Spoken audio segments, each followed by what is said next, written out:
ഒരിക്കൽ സുലൈമാൻ നബി ഇങ്ങനെ കാറ്റത്തുകൂടി പറന്ന് വന്നുകൊണ്ടിരിക്കുന്ന സാഹചര്യത്തിൽ താഴെ ഒരു കർഷകൻ കൃഷി ചെയ്തുകൊണ്ടിരിക്കാൻ, ഈ സമയത്ത് സുലൈമാൻ നബിയെ കണ്ടിട്ട് ആ കർഷകൻ പറയുന്നുണ്ട്, ദാവൂദിന്റെ മക്കൾക്ക് അള്ളാഹു എന്തുമാത്രം സൗഭാഗ്യങ്ങളാണ്, അനുഗ്രഹങ്ങളാണ് നൽകിയിരിക്കുന്നത് എന്നിങ്ങനെ പറഞ്ഞപ്പോ അത് സുലൈമാൻ നബി അലൈഹി സ്വലാത്തു വസ്സലാം കേൾക്കാനിടയായി. ആ സുലൈമാൻ നബി ഈ കർഷകന്റെ സംസാരം കേട്ടിട്ട് ഈ കർഷകനോട് പഠിപ്പിച്ചു കൊടുക്കുന്ന ഒരു ദിക്റുണ്ട്. ആ കർഷകന്റെ അടുക്കലേക്ക് വന്നിട്ട് സുലൈമാൻ നബി അലൈഹി സ്വലാത്തു വസ്സലാം പറയാൻ, ഇതിനേക്കാൾ സൗഭാഗ്യം അല്ലാഹു സുബ്ഹാനഹു വ തആല തരുന്ന,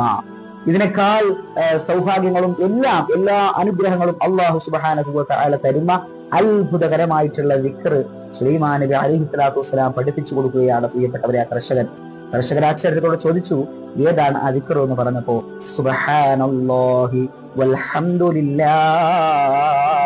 വലാ ഇലാഹ ഇല്ലല്ലാഹു അല്ലാഹു അക്ബർ